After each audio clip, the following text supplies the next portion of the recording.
जय महाराष्ट्र मित्रांनो, राज्याच्या राजकारणातून एक अतिशय महत्त्वाची बातमी. गेल्या 15 ते 16 दिवसापूर्वी राज्यात अजितदादा पवार यांचा अपघात झाला. त्यानंतर राज्यात अनेक ठिकाणी कार्यकर्ते सर्वच पक्षातील असतील त्या सर्वांनी दादांना श्रद्धांजली वाहिली. परंतु आता एक महत्त्वाची बातमी आलेली आहे. राज्यात भावनिक लाट तयार झाली होती. त्यानंतर घात की अपघात याची सुद्धा जोरदार चर्चा रंगली. अनेक ठिकाणी दादांचा अपघातच झाला अशी चर्चा होती. 3 ते 4 दिवसापूर्वी आमदार रोहित दादा पवार यांनी सुद्धा एक पत्रकार परिषद घेऊन दादांचा अपघात आहे की घात आहे याची चौकशी झाली पाहिजे आणि त्यांनी महत्त्वाचे प्रश्न उपस्थित केले होते. यामध्येच एक महत्त्वाची बातमी आलेली आहे. आपण सविस्तर बघणार आहोत. चॅनलवर जर तुम्ही नवीन असाल तर चॅनल सबस्क्राईब करून बेल आयकॉन प्रेस करा, म्हणजे रोज नवनवीन राजकीय तथा इतर घडामोडी तुम्हाला बघायला मिळतील. तर आपण सुरुवात करूया. अजितदादा परत आले तर दिवाळी साजरी करू. राज्यात भावनिक लाट, घात की अपघात, कार्यकर्त्यांचा संताप वाढला. महाराष्ट्राच्या राजकारणात गेल्या काही दिवसापासून एकच नाव चर्चेत आहे, अजितदादा.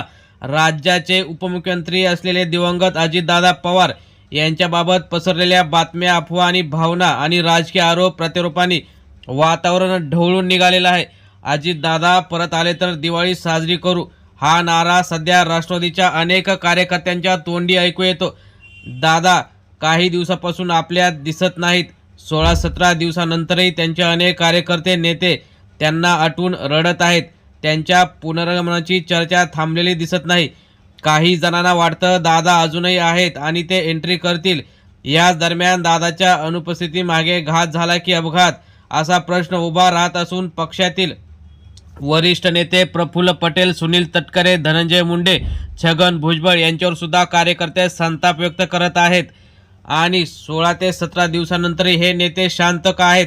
आणि रोहित पवार असतील, अमोल मिटकरी आहेत, यांनी सुद्धा दादांभोवती आणि दादांच्यासाठी जे काही पुढे चर्चा चालवली आहे, परंतु हे 4 महत्त्वाचे नेते का बोलत नाहीत असं सुद्धा सगळीकडे म्हटलं जात आहे.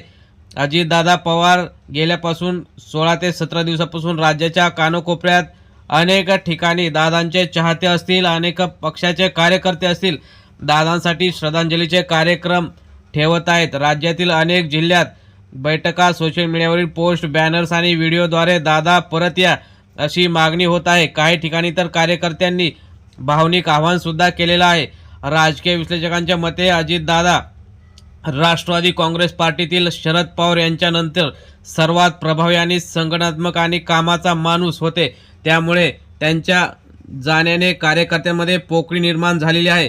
कार्यकर्ते हे भावनिक असतात आणि त्यामुळेच दादा परत या असं ते म्हणत आहेत. तर काही कार्यकर्त्यांना वाटतं की दादांचा जो काय जाणीवपूर्वक त्यांचा अपघात जो घडवला आहे असं सुद्धा त्यांना वाटत आहे. त्यामुळे गेल्या काही दिवसापासून दादा परत येणार का अशी चर्चा रंगलेली दिसत आहे. याच पार्श्वभूमीवर राष्ट्रवादीतील काही वरिष्ठ नेत्यांवर कार्यकर्ते थेट निशाणा साधत आहेत. त्यामध्ये प्रफुल्ल पटेल यांच्यावर कार्यकर्त्यांचा सुद्धा आरोप आहे. त्यासोबत छगन भुजबळ असतील, धनंजय मुंडे असतील, सुनील तटकरे यांच्यावरही काही कार्यकर्त्यांनी नाराजी व्यक्त केलेली आहे.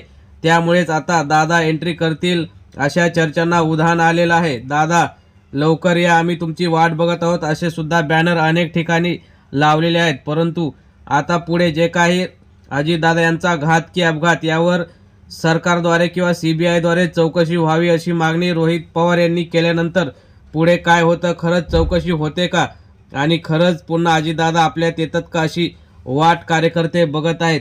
मित्रांनो, तुम्हाला काय वाटतं? तुम्ही सुद्धा तुमच्या प्रतिक्रिया कमेंट बॉक्समध्ये जरूर कळवा. धन्यवाद.